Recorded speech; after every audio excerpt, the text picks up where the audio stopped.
Na nossa English class de hoje, nós vamos revisar Present Perfect Continuous e Subordinating Conjunctions. Vamos começar falando sobre o Present Perfect Continuous.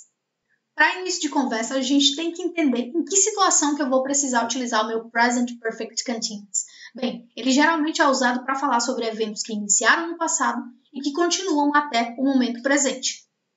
Como, por exemplo, nós temos a frase I have been listening to Adele since she released her debut album in 2008.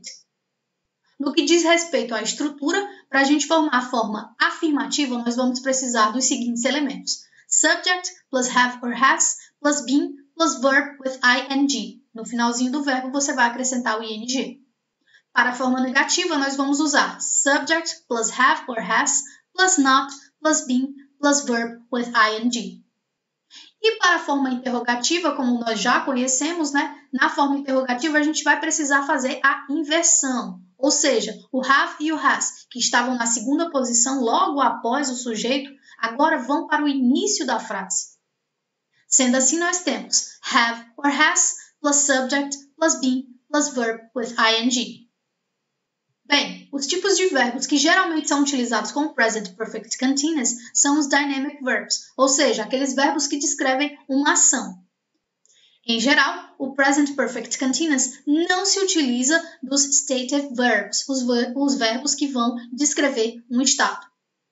Nós também utilizamos o Present Perfect Continuous para falar sobre eventos que foram finalizados recentemente, mas os resultados ainda continuam evidentes no presente. Como, por exemplo, nós temos a frase You look tired and sweaty. Have you been dancing?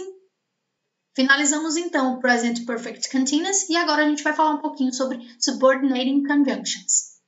E para iniciar, a gente vai começar falando sobre o que é uma conjunção, para que a gente possa entender qual é o papel da Subordinating Conjunction na nossa frase. Uma conjunção é uma connecting word ou phrase que conecta uma frase a outra.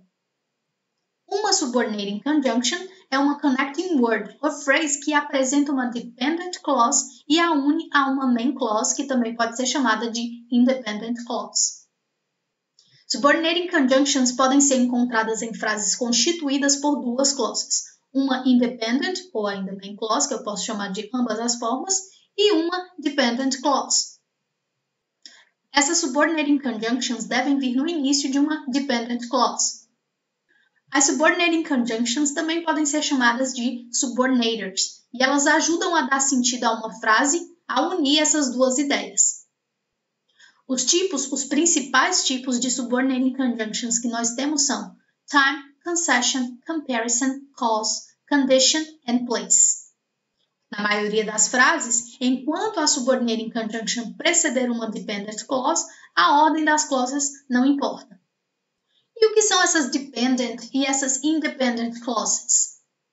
Bem, uma dependent clause é uma clause que não expressa um pensamento por si só. Se nós pusermos ela sozinha, sem a conexão com uma outra frase, ela passa a não ter nenhum sentido. Ela não tem nenhum sentido. Como, por exemplo, nós temos a frase Because I forgot my homework. Essa frase, sem conexão com uma independent clause, ela não tem sentido algum. Já uma independent clause é uma clause que consegue fazer sentido por si só. Como, por exemplo, nós temos a frase Alice drives. Como nós vimos anteriormente, são 6 as categorias semânticas da subordinating conjunctions. São 6 principais classes de conjunctions, que são time, concession, comparison, cause, condition and place. Alguns exemplos de subordinating conjunctions de time são after, as soon as long as, before, once, still, until, when, whenever and while. Por exemplo, nós temos a frase I will do the dishes after everyone has gone home. De concession, nós temos os exemplos although, as though and even though.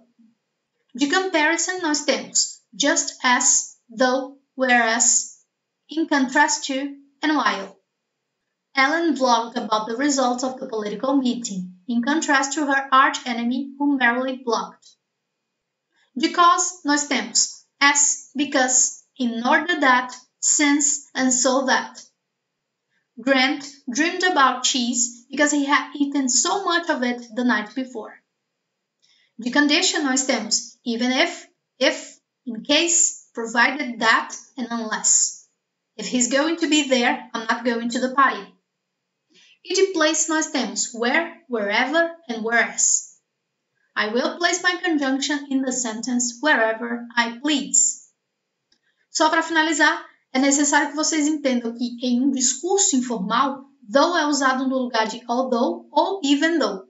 Though também pode ser utilizado no final de uma frase, mas nesse caso ele vai significar but, ou seja, mas. Como, por exemplo, nós temos a frase She sang her heart out at the finale. She didn't win though. Bom, gente, é isso. Eu espero que vocês tenham entendido um pouquinho melhor sobre o Present Perfect Continuous e as Subordinating Conjunctions. That's all, folks. Bye-bye.